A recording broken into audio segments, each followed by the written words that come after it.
গেল আগস্টে অধ্যাপক ডক্টর মোহাম্মদ ইউনূস যখন দেশে ফিরলেন তখনও বাংলাদেশের রাস্তাগুলো ছিল রক্তে ভেজা। পুলিশের ছোড়া বুলেটে নিহত 1000-এরও বেশি বিক্ষোভকারী ও শিশুর লাশ মর্গে স্তূপ করে রাখা ছিল তখনও। ক্যালেন্ডারের পাতায় তখন 5 আগস্ট 2024। ছাত্র জনতার অভ্যুত্থানের মুখে সেই দিন পতন হয় আওয়ামী লীগ সরকারের। এরপর দেশ ছেড়ে হেলিকপ্টারে চড়ে ভারতে পালান ক্ষমতাচ্যুত প্রধানমন্ত্রী শেখ হাসিনা। ঠিক সেই মুহূর্তে বাংলাদেশের অবস্থা কতটা বিপর্যস্ত ছিল তা নিয়ে ব্রিটিশ গণমাধ্যম দ্য গার্ডিয়ানের সঙ্গে খোলামেলা কথা বলেছেন অন্তর্বর্তী সরকারের প্রধান উপদেষ্টা ডক্টর ইউনূস।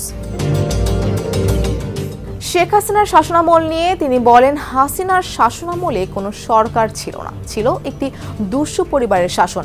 সরকার প্রধানের যে কোনো আদেশেই তখন পালিত হতো। কেউ সমস্যা তৈরি করেছে, আমরা তাদের উধাও করে দেব।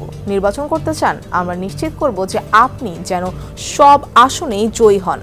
আপনি টাকা চান, এই যে ব্যাংক থেকে $1 মিলিয়ন ঋণ, যা আপনাকে কখনোই দিতে হবে না। ডক্টর মোহাম্মদ ইউনূস দ্য গার্ডিয়ানকে বলেছেন, শেখ হাসিনা বাংলাদেশের অপূরণীয় ক্ষতি করেছেন।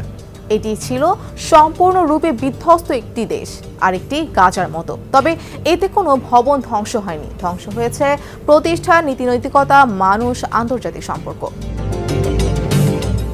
সাক্ষাৎকারে গার্ডিয়ানকে প্রধান উপদেষ্টা বলেন, শিক্ষার্থীদের অনুরোধেই তিনি অন্তর্বর্তী সরকারের নেতৃত্ব দিতে রাজি হয়েছেন। ভারতে হাসিনার আশ্রয় নিয়ে ডক্টর মোহাম্মদ ইউনূস বলেন, ভারত হাসিনাকে আতিথ্য দিলে তা সহ্য করা হবে, কিন্তু দেশকে আগের অবস্থায় নেওয়ার জন্য প্রচার চালাতে ভারতকে একটি প্ল্যাটফর্ম হিসেবে ব্যবহার করার অনুমতি দেওয়া বিপজ্জনক। এটি দেশকে অস্থিতিশীল করে তোলে। গার্ডিয়ান বলছে, বাংলাদেশে হাসিনার শাসনামল ছিল স্বৈরাচার, সহিংসতা এবং দুর্নীতির অভিযোগে ভরপুর। জুলাই ও আগস্ট মাসে রক্তক্ষয়ী আন্দোলনে কয়েক সপ্তাহের মধ্যে এর সমাপ্তি ঘটে।